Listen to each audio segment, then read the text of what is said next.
Assalamualaikum warahmatullahi wabarakatuh. Baik, kali ini kita akan melanjutkan materi kuliah ya, metode penelitian kuantitatif ya.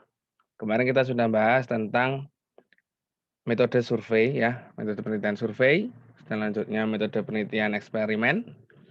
Terus minggu kemarin kita sudah bahas tentang populasi dan sampel ya, bagaimana mengambil sampel, bagaimana eh, menghitung jumlah sampel. Nah, kali ini kita akan membahas tentang instrumen penelitian ya. Nanti sebelumnya kita juga bahas tentang skala pengukuran. Instrumen penelitian itu alat yang dipakai untuk mengambil data di penelitian. Ya, alat dipakai untuk penelitian ya, untuk membantu penelitian kita. Dan kemudian nanti juga kita akan membahas tentang teknik pengambilan data. Ini mungkin kalian sudah pernah mengerti ya, sudah pernah belajar tentang teknik pengambilan data. Tapi kita akan bahas sebentar ya, kita akan bahas ya beberapa lah. Oke, yang pertama kita akan bahas tentang skala pengukuran ya. Skala pengukuran itu apa sih? Ya, skala pengukuran itu adalah acuan atau pedoman yang dilakukan untuk menentukan alat ukur ya. Jadi skala pengukuran itu adalah acuan pedoman untuk menentukan alat ukur demi memperoleh hasil data. Data kuantitatif itu data berupa angka. Ya, contohnya gini. Kalian ingin mengukur berat benda misalkan di sini beratnya berat emas gitu ya. Emas kan dalam bentuk miligram atau bentuk ya miligram ya atau gram ya. Nah, timbangan emas itu adalah sebagai alat ukur ya. Jadi timbangan itu sebagai alat ukur atau instrumen penelitiannya itu timbangannya. Nah, alat ukur untuk mengukur apa? Untuk mengukur berat emas. Nah, berat emas itu adalah skala pengukurannya. Skala pengukurannya apa? Miligram. Gitu ya. Dan menghasilkan data kuantitatif berupa berat emas. Contoh kedua adalah meteran di situ ya. Meteran itu sebagai alat ukur untuk mengukur panjang suatu benda. Misalkan dengan skala sentimeter atau dengan skala meter, skala milimeter juga bisa. Nah, nanti akan menghasilkan data kuantitatif juga berupa panjang benda, gitu ya. Dan lain sebagainya lah, nanti ada banyak. Nah, dalam skala pengukuran ini kita bahas tentang skala dalam bentuk sentimeter, miligram. Nah, itu kan nanti menghasilkan data ya. Nah, sebelum kita masuk ke skala pengukuran lebih lanjut, ya, bagaimana cara mengambil skala pengukuran dalam kuesioner, saya akan mencoba untuk menjelaskan tentang tipe-tipe data dulu, ya. Tipe-tipe atau macam-macam data dalam pengukuran. Ini kemarin waktu pertemuan awal-awal, pertemuan pertama atau kedua, yang mengenai pengantar dari metode penelitian kuantitatif, kita pernah membahas sedikit tentang jenis data ya. Nah, jenis data atau macam data dalam pengukuran. Nah, dalam pengukuran kuantitatif itu jenis data dibagi menjadi 4 ya. Dalam statistik juga dibagi menjadi 4. Yang pertama adalah nominal, kedua ordinal, interval dan rasio. Apa itu? Apa yang membedakan keempat tipe data ini? Kita coba bahas satu-satu. Yang pertama adalah data nominal. Data nominal itu adalah data kategori, istilahnya seperti itu. Data yang berupa pengkategorian ya, atau kalau di sini dinamakan dengan digolongkan secara terpisah-pisah. Penggolongan, pengkategorian ya. Contohnya apa? Jenis kelamin. Jenis kelamin kan dapat dikategorikan laki-laki, perempuan. Agama, agama Islam, Kristen, Hindu, Buddha, Katolik, Konghucu kan ada ya. Nama itu juga termasuk data nominal ya. Dia kategori ya. Nama Faisal, nama Ahmad. Nah, itu kan kategori. Alamat juga provinsi dan lain sebagainya ya. Itu adalah data nominal. Ya, jadi data yang bisa kategorikan. Tapi nanti beda juga dengan data ordinal. Ordinal juga data kategori ya. Tapi kalau data ordinal, ordinal itu ada urutan, ada peringkat, ada tingkatan, kan gini ya, tingkatan. Contohnya apa? Pendidikan. Pendidikan kan dapat dikategorikan dari SD, SMP, SMA, S1, S2 kan gitu kan. Tapi pendidikan itu SD itu lebih kecil dari SMP, SMP lebih kecil dari SMA, atau SD sebelum SMP, SMP sebelum SMA, ada urutannya. Makanya data pendidikan itu termasuk dalam data ordinal. Jabatan, manajer, staf, kan ada urutannya, ada tingkatannya. Ya, direktur, kan ada tingkatannya. Itu jadi itu masuk ke dalam data ordinal. Kalau data nominal tadi nggak ada urutan. Seperti itu ya. Rankingan. Ranking juga dia masuk dalam data ordinal. Nah, dalam data ordinal itu termasuk dalam perankingan, tapi intervalnya atau jarak dari setiap kategori ya, jarak dari setiap kategori itu belum jelas ya. Ya, jarak dari setiap kategori belum jelas. Sebagai contoh gini, kalau ranking, misalnya nanti untuk membedakan dengan data interval. Kalau ranking itu misalkan ranking 1, ranking 2, ranking 3, itu kan ranking 1 dengan ranking 2 itu jaraknya kan bisa beda-beda, atau yang jelas ranking 1 itu yang nilainya paling tinggi. Misalkan nilai ranking 1 itu 90 ya, ranking 2 misalkan 89, ya, kan jaraknya itu cuma 1 poin. Terus kemudian ranking 3 nanti nilainya 80, oh, udah bedanya 9 poin. Jadi jaraknya itu nggak tentu, gitu ya. Nah, beda lagi dengan data interval. Nah, interval itu juga tentang peringkatan, ada peringkat, juga bisa dikatakan dengan ada peringkat, dan jaraknya itu sudah jelas. Ya. Nah, jaraknya sudah jelas. Dan juga data interval itu ciri-cirinya adalah dia tidak memiliki nilai titik nol mutlak. Contohnya seperti ini. Suhu. Suhu itu tidak memiliki titik nol mutlak. Maksudnya titik nol mutlak gimana? Titik nol mutlak itu artinya suhu 0 derajat Celcius ya, itu berbeda dengan suhu 0 derajat Kelvin, seperti itu misalkan. Atau juga berbeda dengan suhu 0 derajat Fahrenheit. Ya, kalau kalian bingung bisa buka-buka lah tentang IPA ini ya. Nah, itu beda. Jadi titik nolnya itu 0, 0 derajatnya, titik nolnya itu berbeda-beda, tidak sama. Ya. Nah, kemudian tensi darah, IQ juga gitu juga. Kemudian yang paling jelas adalah interval antar tingkat itu sudah jelas berapanya. Sebagai contoh, misalkan gaji misalnya, gaji bisa kita kategorikan juga. Beda dengan gaji misalkan orang bebas mengisinya mau berapa, itu nanti masuk ke dalam data rasio, ya, data rasio. Ini kita maksudnya adalah gaji kita kategorikan. Misalkan gaji di bawah 2 juta, jadi satu kategori, jadi gaji rendah misalkan. Terus gaji antara 2 sampai 5 juta, tentu nanti masuk ke dalam kategori gaji menengah misalkan. Terus kemudian lebih dari 5 juta itu termasuk gaji yang tinggi, misal seperti itu. Jadi menengah, rendah, menengah, tinggi. Ya, itu kan ada jaraknya sudah jelas ya, tingkatannya sudah jelas, berapa. Nah, itu termasuk data interval, gitu ya. Nanti juga masuk ke dalam skala ya, skala pengukuran nanti ada skala Likert, skala Goodman, itu juga termasuk data interval. Ya, nanti kan kita bahas lah. Kemudian data yang keempat adalah data ordinal.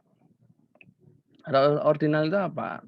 Ya gampangnya data ordinal itu data numerik biasa ya, continue. Continue, dia mau nilai berapapun bisa, seperti itu ya. Dan yang paling penting adalah di sini dia memiliki titik nol mutlak. Titik nol mutlak gimana? Misalkan contoh di sini panjang kan. Panjang 0 senti ya.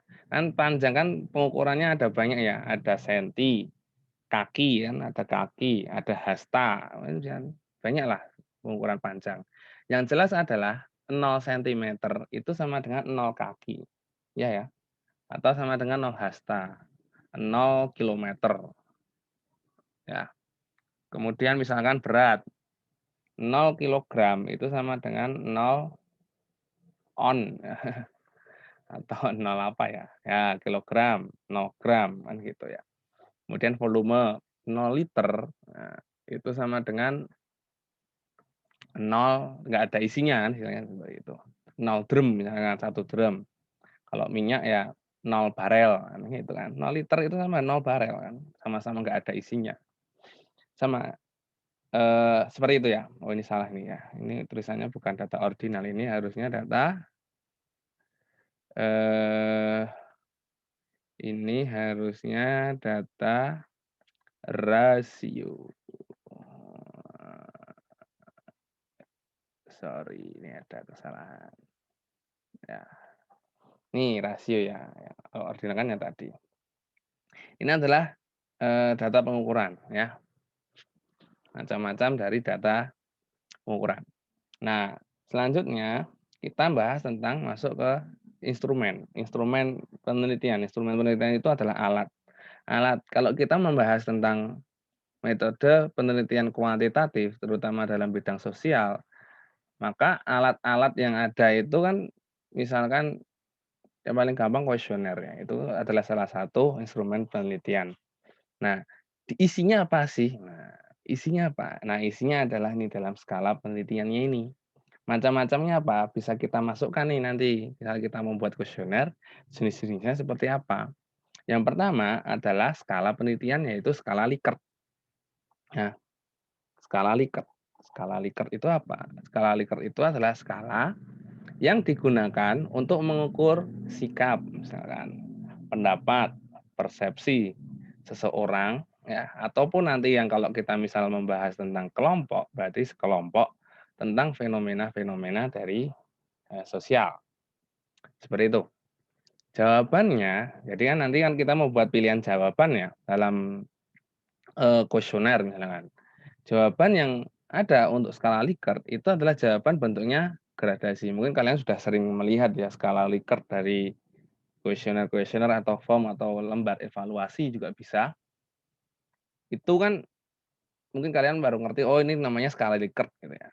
Ya, jadi jawabannya itu gradasi. Misalkan jawabannya itu nanti dalam bentuk sangat setuju, setuju, tidak setuju, sangat tidak setuju, ya seperti itu. Itu namanya skala Likert. Nah, pilihan jawaban dalam kuesioner atau dalam angket nanti ya, itu bisa kalian buat dalam bentuk checklist misalkan. Checklist ataupun dalam bentuk pilihan ganda A, B, C. A sangat setuju, B setuju, C tidak setuju, dan sebagainya lah. Nah, data nanti yang diperoleh adalah data berupa data interval ya, data interval. Nah, ini contoh alternatif jawabannya. Sangat setuju, setuju, ragu-ragu, tidak setuju, dan lain sebagainya. Ini ada beberapa. Ini contoh saja. Kalau kalian mau menggunakan alternatif jawaban yang lain juga bebas. Yang jelas adalah kalau dalam skala Likert itu pilihan jawabannya biasanya lebih dari 3 atau 3 ya, 3 atau lebih. Jadi seperti itu, lebih dari 2. Itu adalah skala Likert. Terus ini adalah contoh dari kuesioner skala Likert ya, seperti ini. Ya. Ada pilihannya sangat setuju, tidak setuju, sangat tidak setuju, kurang setuju, setuju, dan sangat setuju. Oh iya, ini untuk nanti memasukkan nilai dari skala Likert ya. Nah, ini mungkin saya belum masukkan ke dalam PowerPoint. Pengurutan, jadi skala Likert ini nanti diurutkan ya dari nomor 1 sampai misalkan di sini ada 5 pilihan, jadi nomor 1 sampai 5. Jadi ini 2, 3, 4, 5, kan gitu. Jadi 1 itu sangat tidak setuju. Kalau pernyataannya adalah pernyataan positif artinya kalau dia sangat setuju berarti positif gitu ya. Setengah tujuh itu yang jawaban yang paling bagus, misalkan seperti itu. Maka yang sangat setuju yang paling bagus itu adalah dikasih angka yang besar 5. Ya, yang sangat tidak setuju dikasih angka 1. Ini adalah pengukurannya. Nah, nanti sebaliknya kalau kalimatnya itu adalah kalimat negatif, yang artinya adalah sangat tidak setuju itu adalah hasil yang positif. Bingung nggak kalian? Kalau yang pernyataan negatif itu artinya kalau dia tidak setuju, berarti bagus, nah, gitu ya. Nah, maka yang sangat tidak setuju adalah nilai yang paling tinggi. Untuk penilaiannya, nggak harus 1 sampai 5, nanti tergantung dalam penelitiannya mau seperti apa. Yang jelas seperti tadi, ya. Jadi kalau dalam memasukkan data, jangan serta-merta, "Oh, sangat tidak setuju itu pasti angka 1, yang paling kecil, setuju itu yang paling besar." Tidak, tergantung dengan kalimatnya, ya, kalimat atau item-item dalam, eee, apa namanya ini, kuesionernya ini ya, item pertanyaan atau pernyataannya. Itu adalah skala Likert. Yang kedua adalah skala Goodman. Skala Goodman itu apa? Skala Goodman intinya mirip dengan skala Likert, ya. Cuma kalau skala Likert tadi kan pilihan jawabannya itu 3 atau lebih. Nah, kalau Goodman cuma ada 2 alternatif jawaban. Jadi dia lebih tegas dalam mengasih pilihan, ya atau tidak, benar atau salah, kan gitu. Positif, negatif, pernah, tidak pernah. Nah, ini dinamakan dengan skala Goodman. Datanya nanti berupa data interval dan data rasio. Nanti, untuk pengolahan datanya seperti apa, besok akan kita bahas ya, ketika dalam membahas analisis statistikanya. Oke, contohnya seperti ini. Nah, ini contoh yang pilihan ganda misalnya, pilihan. Pilihan itu ya gini cuman, ya, tidak, sudah, belum, punya, tidak. Ini kayak tadi ya, kalau jawab positif ya, kalau ya itu 1, tidak 0, 1, 0, itu 0. Kalau dia menjawab ya, berarti dapat poin 1, kalau jawab tidak, dapat poin 0. Ini artinya 1 itu belum tentu benar, belum tentu salah. Di sini nggak ada benar, nggak ada salah ya. Nggak ada benar, nggak ada salah, jadi dia terserah mau milih yang mana. Ya masuk kalau dia belum menikah terus dijawab belum, berarti salah dong, enggak kan juga. Enggak juga kan, seperti itu ya. Nah, ini kalau pilihan dalam bentuk checklist ya, jawaban ya, tidak, ya, tidak, ya, tidak. Mungkin kalian sudah pernah melihat ya skala Goodman ini ya. Mungkin kalian baru tahu, oh ini namanya skala Goodman. Nah, yang ketiga ada lagi skala dalam penelitian yaitu skala semantik diferensial. Apa itu semantik diferensial itu? Jadi semantik diferensial ini digunakan untuk mengukur sikap ya atau karakteristik yang dipunyai oleh seseorang. Nah, ini untuk mengukur sikap. Ya, beda tadi kan kalau dalam skala Likert kan juga untuk mengukur sikap juga, tapi juga mengukur pendapat, persepsi juga. Cirinya apa? Cirinya dari skala semantik diferensial ini adalah nanti responden itu diberi bobot ya. Kalau tadi kan kalau dalam skala Likert itu kan langsung ya setuju, tidak setuju, ya setuju, kurang setuju, tidak setuju, sangat tidak setuju misalnya seperti itu ya. Kalau ini enggak, ini nanti langsung dikasih angka ya, antara 1 sampai 10 atau antara 1 sampai 5 ya. Silakan pilih, misalkan 5 itu baik, 1 tidak baik. Nanti kira-kira di nomor berapa ya. Contohnya seperti ini. Kalau ini mengukur, kualitas suatu barang ya, barang tipe X misalkan. Kualitasnya seperti apa, nanti responden disuruh milih ya. Nah, dari nilai, disuruh menilai nih, jadi responden disuruh menilai. Dari angka 1 sampai 5, kualitasnya seperti apa, mutunya seperti apa, nilai skornya berapa, harganya juga berapa. Nah, ini namanya adalah skala semantik diferensial, ya. Nah, yang keempat adalah skala rating. Skala rating. Jadi tadi ya, 3 skala itu, 3 skala sebelumnya, Likert, Goodman, sama semantik diferensial, itu adalah yang diperoleh adalah data kualitatif ya. Data kualitatif itu data yang belum bisa diolah, belum bisa dilakukan peng perhitungan matematik ya. Kemudian nanti bisa dibuat kuantitatif. Nah, kalau skala rating itu sebaliknya. Data yang diperoleh itu adalah data kuantitatif, data berupa angka ya.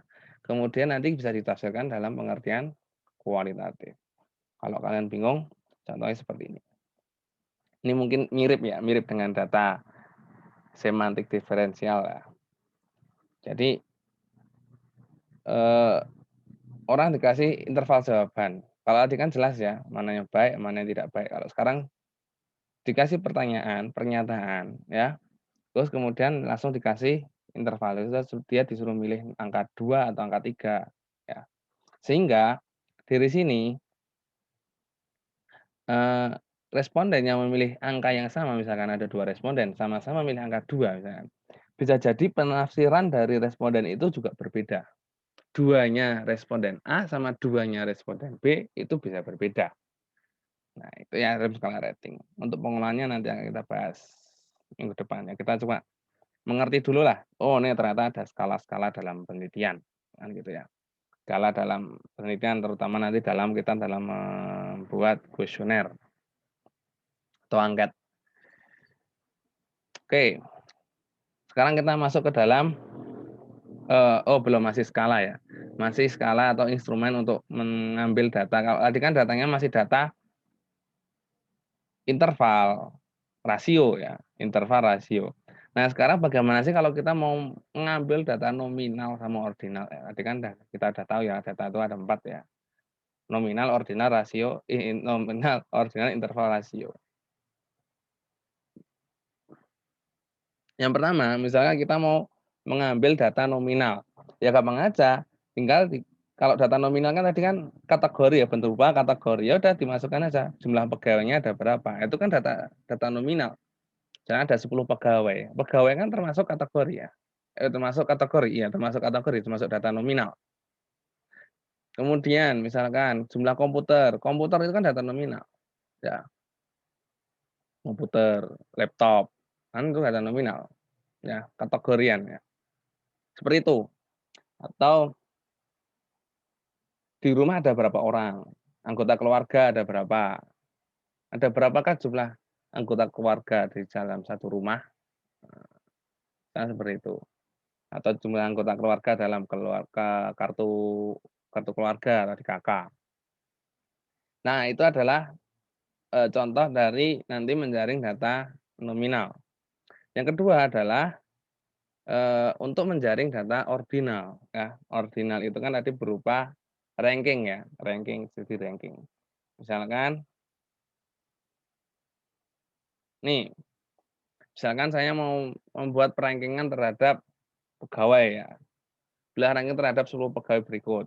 Nah, di ranking pegawai A sampai J ya misalkan ya, pegawainya ada banyak ya, dari A, B, C, D, E, sampai J.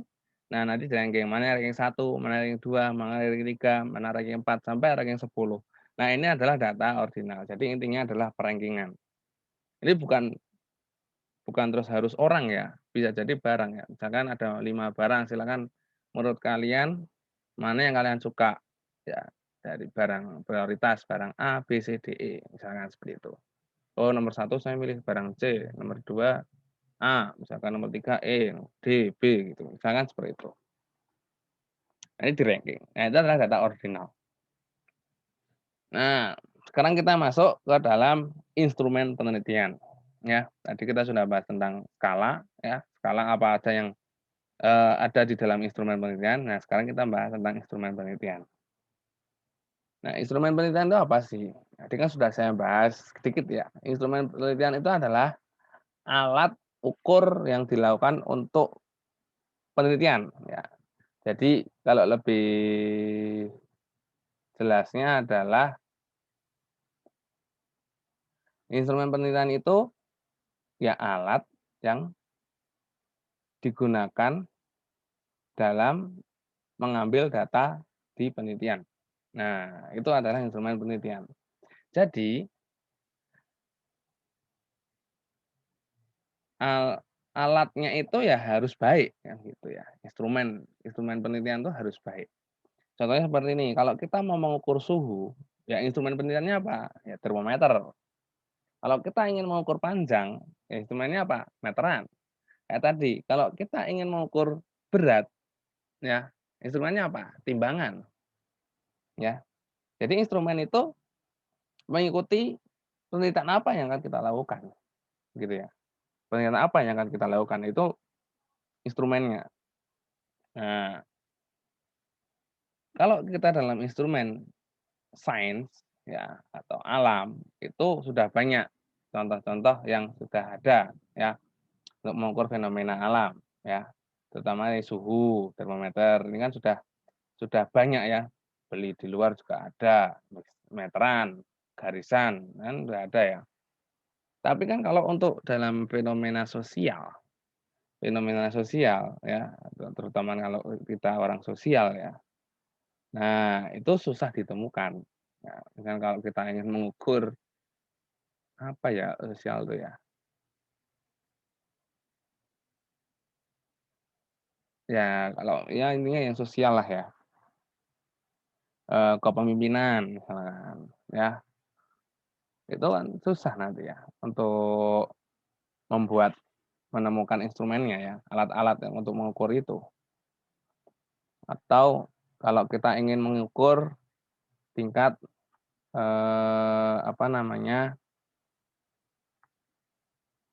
kepuasan kepuasan orang, misalkan kepuasan dari kebijakan pemerintahan, kan gitu susah ya, nggak ada instrumen yang patokan, oh ini yang alat untuk mengukur kepuasan pemerintahan tuh ini, dimanapun berada pakainya ini, kan enggak kan, beda-beda biasanya tempatnya. Nah, maka kita mau nggak mau, ya harus mengembangkan sendiri, gitu ya.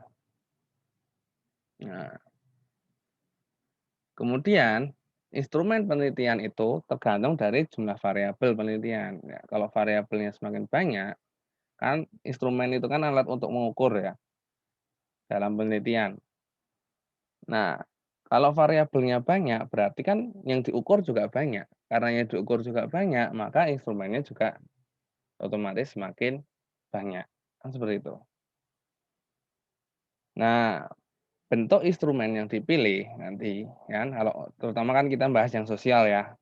Nah, itu, nanti mengikuti apa, metode apa yang akan kita gunakan, metode pengumpulan datanya itu mau seperti apa, ya. Apakah menggunakan kuesioner, atau observasi, atau wawancara atau interview. Nah, nanti kan instrumen penelitiannya itu mengikuti itu semua.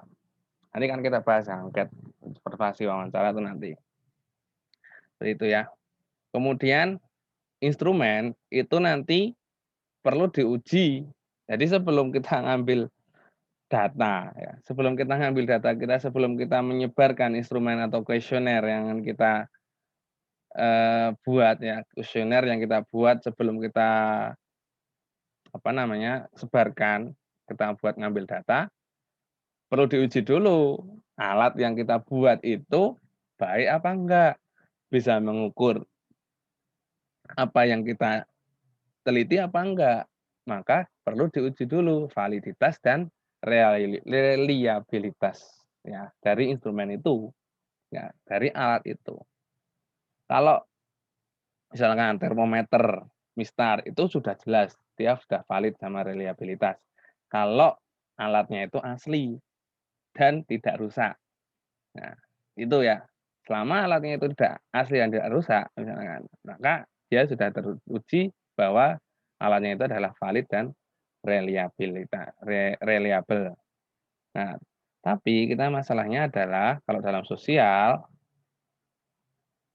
nyari instrumennya itu susah. Jadi mau nggak mau kita biasanya membuat sendiri instrumen penelitiannya itu. Nah, karena kita buat, maka kan itu kan belum teruji kebaikan, kevaliditasannya kan, valid valid tidaknya, reliable tidaknya. Maka kita perlu menguji dulu validitas dan reliabilitas. Nanti ngujinya menggunakan software. Oke. Sekarang kita bahas yang pertama, yaitu validitas dari suatu instrumen. Nah, yang pertama adalah instrumen itu dikatakan valid ya jika dapat mengukur apa yang seharusnya diukur. Dan kita ingin mengukur tingkat kepuasan pengunjung misalkan, kepuasan pelanggan. Ya instrumen yang kita buat tuh ya harus sudah bisa untuk mengukur itu, kan gitu ya. Nah, caranya gimana? Caranya diuji dulu dengan uji validitas. Nah, uji validasi itu ada beberapa, ada 3 kalau di sini yang kita bahas. Sebenarnya bisa lebih, tapi yang umum itu 3. Yang pertama adalah validitas konstruk, ya. Validitas konstruk itu apa? Adalah instrumen yang digunakan itu sesuai dengan teori-teori yang relevan, ya. Ya, langkahnya gimana? Yang pertama adalah kita pertama tanya dulu kepada yang ahlinya, ya. Jadi kita misal buat kuesioner, ya, misal buat kuesioner, buat angket, atau membuat pertanyaan-pertanyaan dalam wawancara, kita tanyakan dulu kepada ahlinya, misalkan dosen, ya, dosen pembimbing atau dosen yang ahli ya, yang pada bidangnya, "Kalau saya mau tanyakan seperti ini gimana, Pak?" Ya, atau kalau saya membuat pertanyaan atau pernyataan dalam kuesioner seperti ini gimana, Pak? Tanya dulu kepada ahlinya ya. Nanti kan akan dikoreksi, "Oh, udah oke, kayak gini," misalkan. Nah, selanjutnya itu baru screening awal ya, belum belum langsung terus disebar. Kemudian kalian uji coba dulu, ambil misalkan 30 responden. Sebenarnya ini nggak harus 30 ya, ambil sebagian dulu responden, nggak disebar ke semuanya, ya. Tidak disebar ke semua sampel. Misalkan sampelnya 100 ya, ya coba diambil 20 dulu, 30 dulu ya. Diambil 30 dulu, kemudian kita uji validitasnya ya. Kemudian uji validitas dan reliabilitas dengan, statistik ya. Nanti ujinya bisa menggunakan ya uji validitas ya, nanti ada langkah-langkahnya bisa menggunakan SPSS ya. Diuji validitas dan reliabilitasnya. Jika ada pertanyaan yang tidak valid ya, nih, jika ada butir pertanyaan yang tidak valid ya, maka harus diperbaiki atau dibuang. Terserah nanti kalian kebijakannya mau seperti apa, ya. Kemudian setelah itu apa, setelah didapatkan data atau, instrumen pernyataan pertanyaannya itu yang valid semua, baru bisa kalian sebar ke seluruh sampel. Jadi gitu ya. Jadi kalau penelitian kuantitatif itu langkahnya itu agak panjang, karena kalian harus menguji dulu instrumennya. Ya, kalau tadi sebelumnya menghitung jumlah sampelnya, bagaimana cara mengambil sampelnya, sekarang bagaimana cara membuat instrumen, ya. Ya, instrumen atau kuesionernya itu mau dibuat seperti apa. Nah, sebelum kita sebar ke semuanya, ternyata perlu diuji dulu ya validitas dan reliabilitasnya. Kalau dia tidak valid, maka diperbaiki. Diperbaiki itu bisa diganti pertanyaannya atau dibuang, dihapus saja pertanyaannya itu. Kemudian setelah itu diuji lagi sebenarnya, harusnya diuji lagi sampai semuanya valid, ya. Langkah pengujiannya seperti apa? Besok kita bahas ya tentang, eh, apa namanya, pengolahan data statistiknya ya. Kalau kita bahas sekarang kayaknya susah, membutuhkan waktu yang agak lama. Oke, yang kedua adalah validitas isi, ya. Validitas isi adalah, uji validitas, tapi instrumen yang dilakukan itu berbentuk tes. Kalau tadi konstruk itu untuk, kuesioner ya, untuk mengukur gejala ya. Nah, kalau sekarang itu adalah misalkan dalam bentuk tes, misalkan soal-soal UTS, soal UAS. Nah, itu ternyata perlu diuji dulu validitasnya, kan. Itu juga termasuk instrumen, ya, instrumen. Misalnya kita mau melakukan penelitian tentang pengaruh daring dengan luring, misalnya seperti itu kan, kemarin kita bahas itu.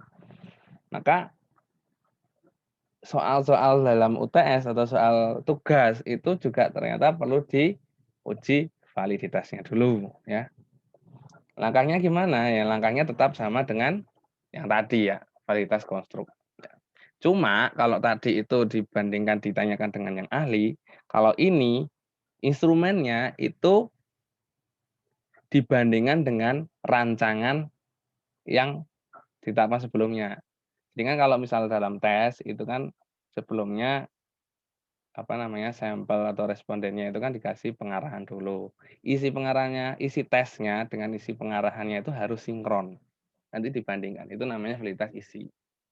Itu ya. Nah, kemudian yang ketiga adalah validitas eksternal. Eksternal itu adalah membandingkan kriteria yang ada pada instrumen dengan fakta-fakta yang ada di lapangan. Itu namanya validitas ya. Kalau eksternal kan dibandingkan dengan misalkan saya punya kuesioner, kuesioner buatan saya nih. Oh, ternyata di luar ada kuesioner yang mirip. Saya bandingkan dua kuesioner ini. Nah, itu namanya validitas eksternal ya. Diambil dari instrumen yang lain yang di luar.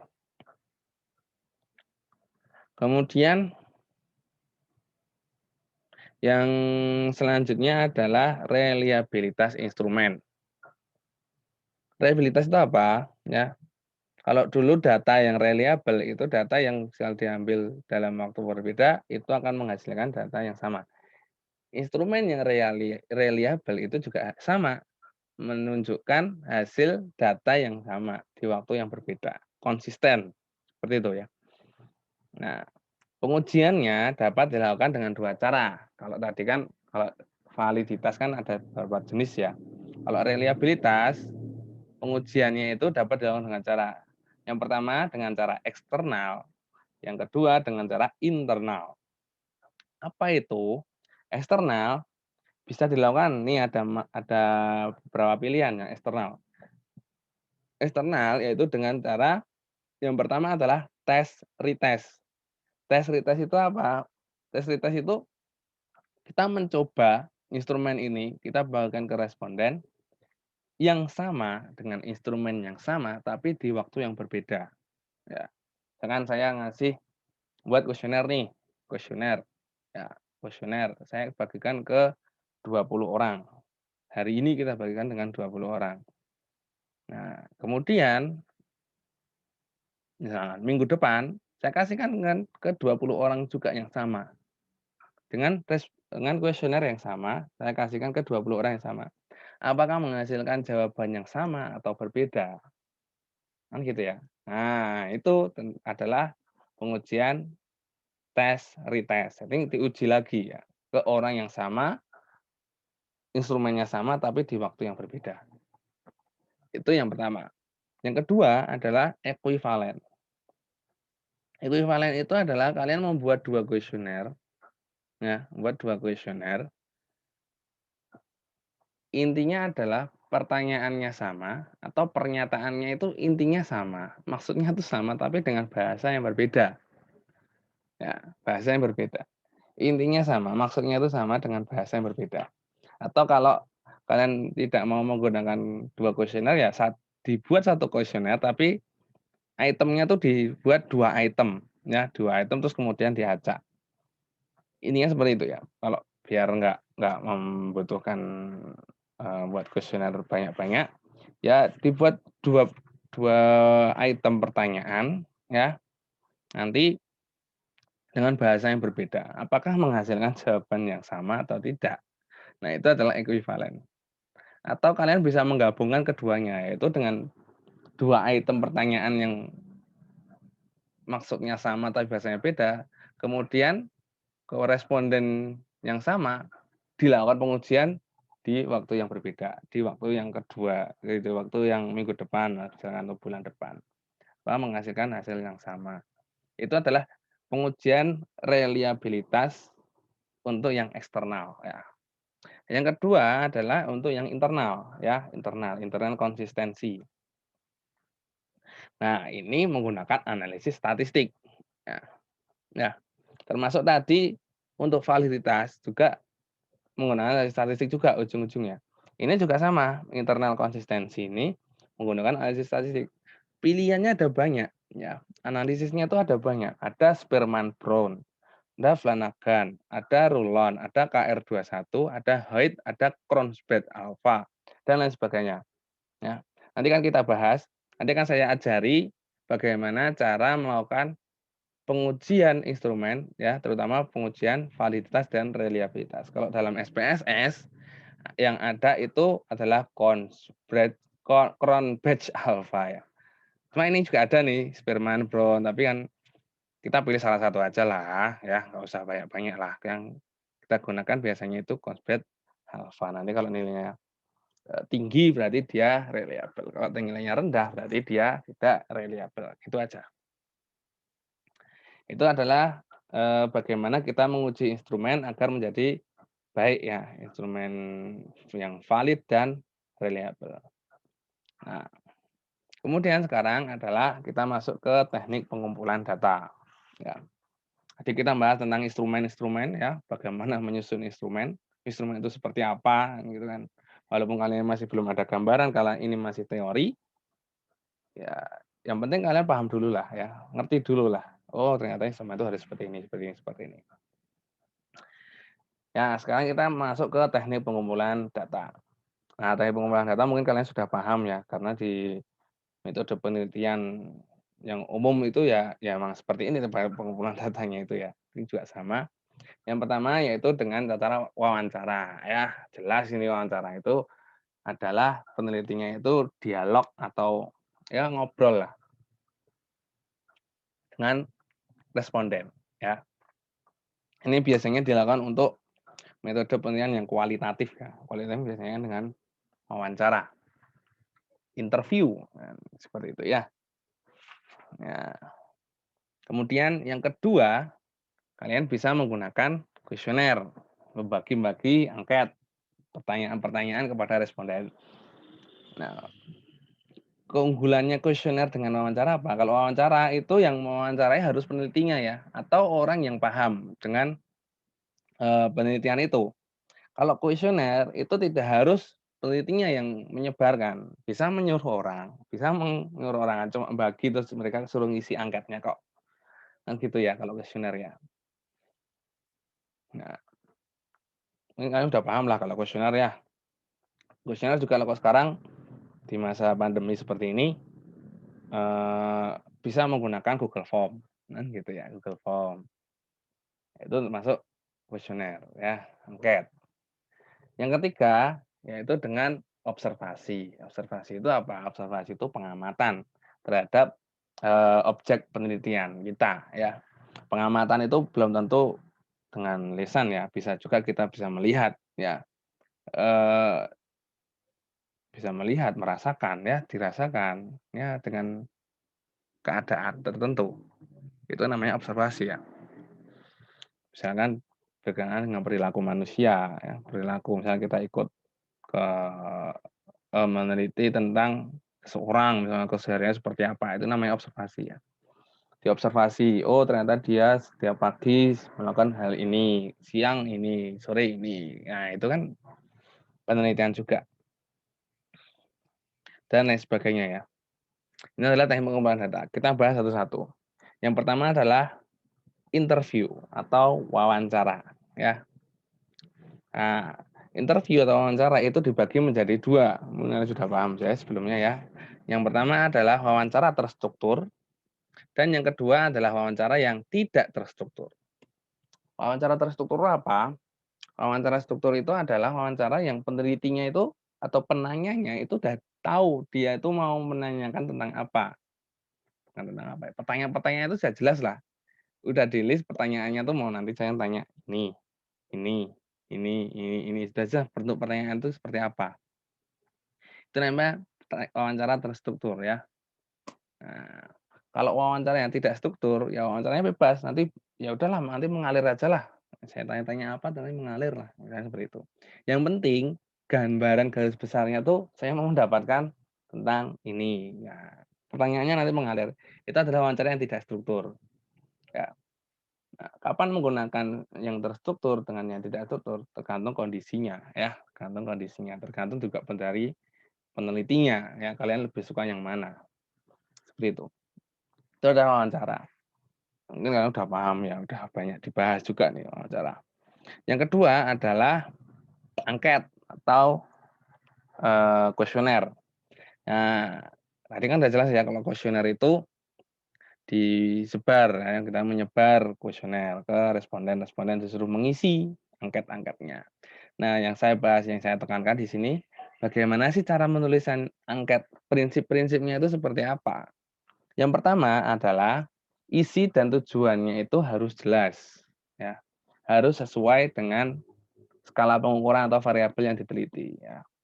Jangan isinya mau mengukur apa tingkat kepuasan tapi diisi di angketnya itu nanti deledeh-deledeh kemana. Deledeh-deledeh itu apa ya bahasanya ya?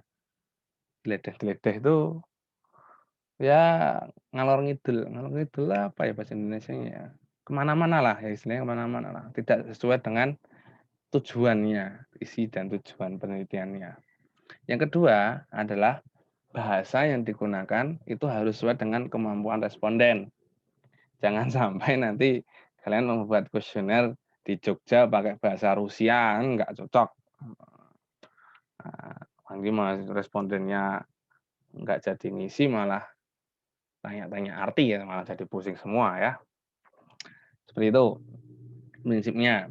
Yang ketiga adalah tipe pertanyaannya itu bisa terbuka atau tertutup. Maksudnya apa? Kalau terbuka itu responden terserah mau menjawab apa. Kita tidak membuat pilihan. Itu adalah pertanyaan terbuka. Ya, ya. Misalkan tadi pagi makan apa? Kan bebas misalkan ya, mau makan nasi, makan nasi lauk ayam atau tidak sarapan. Nggak ada pilihan, itu namanya pertanyaan terbuka. Kalau tertutup itu ada pilihannya. Ya, ada pilihannya. Tadi pagi makan apa? Ada pilihannya nasi, gudeg, soto, dan apa ya. Nah, itu bentuk pertanyaan ya.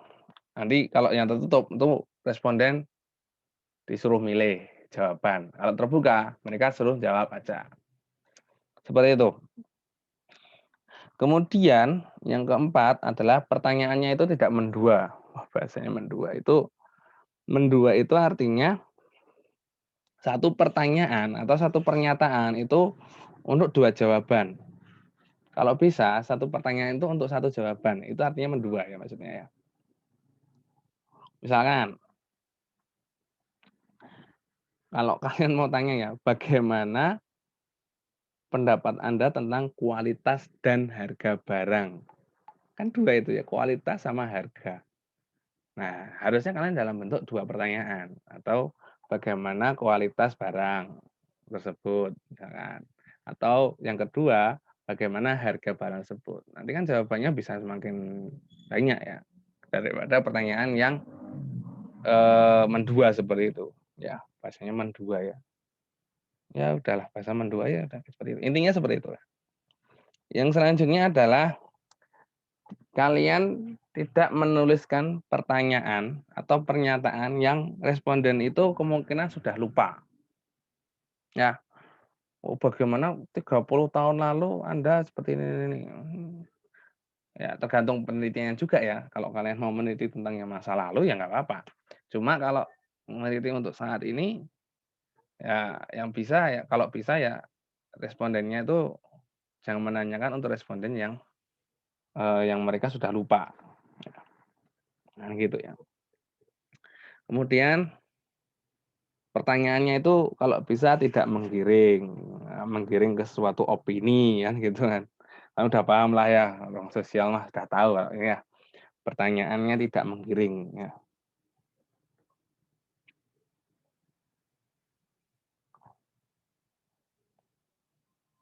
Kemudian yang selanjutnya adalah pertanyaannya itu sebaiknya tidak terlalu panjang atau pernyataannya itu juga tidak terlalu panjang ya.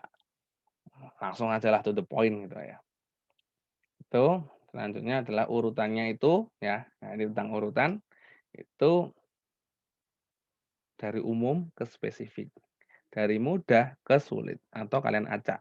Jangan sebaliknya, jangan dari sulit dulu kemudian yang mudah.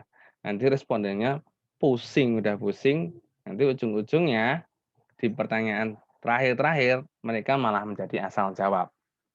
Gitu ya.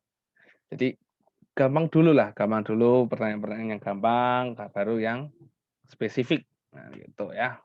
Yang umum kemudian baru yang spesifik. Jangan langsung spesifik kemudian baru yang umum. Ini prinsip penulisan angket. Yang selanjutnya adalah angket harus valid dan reliable. Nah, tadi sudah kita bahas ya. Pengujian validitas dan reliabilitas. Kemudian fisik fisiknya itu ya ya harus menarik ya, jangan terus menggunakan kertas bekas gitu kan. Menggunakan kertas bekas nanti sebar ke responden, ya apa nih dikiranya bekas tempat kacang misalnya gitu ya. Dikiranya nanti bekas apa, tempat gorengan, bungkus gorengan kan malah repot sendiri, nggak diisi malah dibuang. Itu ya. Itu adalah prinsip penulisan angket ya. Ini nggak saya bahas bagaimana menyebar kuesionernya karena sudah jelas ya kalau kuesioner itu disebarnya ya udah gitu. Bisa menggunakan jasa penyebaran, bisa menyuruh orang dan sebagainya lah. Bisa menggunakan Google Form dan sebagainya. Kemudian yang ketiga yaitu observasi. Nah, observasi ini ada beberapa ya. Ya, yang pertama adalah observasi yaitu observasi berperan serta.